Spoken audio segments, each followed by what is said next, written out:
Hi, this is Mike from BandLab.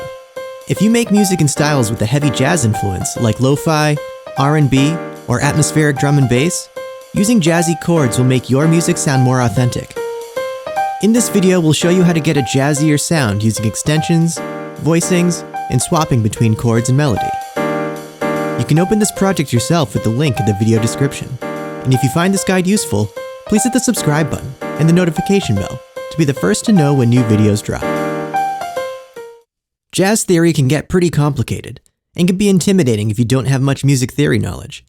Thankfully, there are some straightforward techniques we can use to make jazzier sounding chords that will help us on our way to making jazz-influenced music. If you have a basic understanding of music theory, you'll have heard of major and minor chords. Major chords are made up of a root note, a note 4 semitones up, and a note 7 semitones up. We call these the root, the major third, and the major fifth. And the standard 3-note chord is what we'd call a triad. Anything we add on top of a triad we can call a chord extension. The most basic form of extension is a seventh. If we add a major seventh, that's 11 semitones up. We get what's called a major seventh chord, and this has a more jazzy feel than a triad. Minor chords are made up of the root note, a note 3 semitones up, and a note 7 semitones up. We call these the root, the minor third, and the major fifth. A minor seventh chord adds a note 10 semitones up.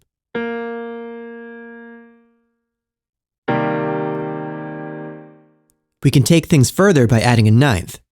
For both major and minor ninth chords, we add a major ninth interval, which is 14 semitones up from the root note, on top of the major or minor seventh chord. Here's a C major ninth chord, followed by a C minor ninth chord.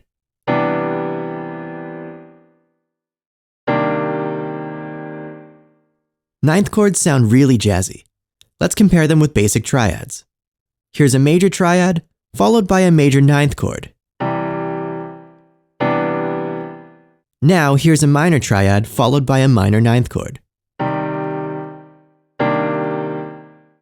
We can go further by adding 11th and even 13th extensions, but 7ths and 9ths are enough to get started when you're going for a jazzy sound in popular music styles. Another way to get more interesting, jazzier chords is to experiment with voicings. Voicings refer to how we distribute the notes across the keyboard, and we can use voicings to create thicker and thinner textures and vary the feel of a chord. Here we have a C minor 7 chord. If we transpose the root note up an octave, we still have a C minor 7 chord, but it feels different.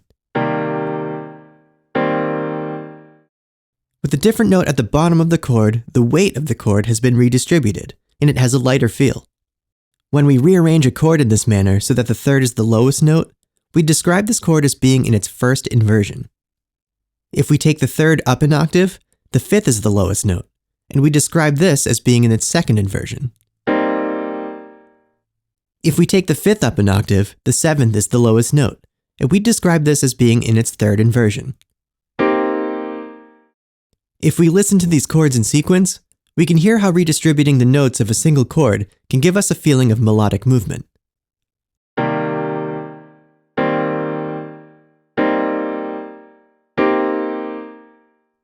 It's all C minor 7, but clearly the different inversions have a big impact on the feel of the sound.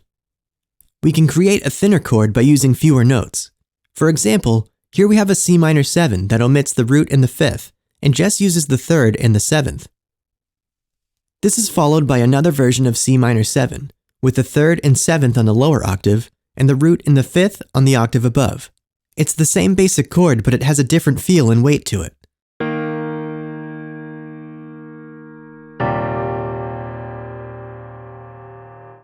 This is the power that voicing has to create movement within a single chord. A technique we can use to get an even more jazzy feel is to swap between the chord and a melody. Here I'm going to use a C minor 9 chord that I'm going to play without the root note, and instead I'm going to use the octave above the highest note of the chord to play a melody. I've programmed the jazz swing ride cymbal pattern to play some piano over. This is based around rides on quarter notes, with an eighth note triplet at the end of every second quarter note.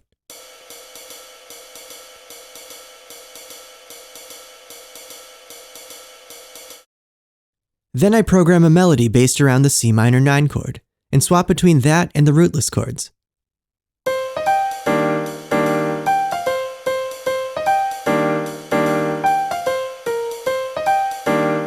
We're working with just one relatively simple chord here, but we've got a really jazzy feel with little understanding of jazz theory.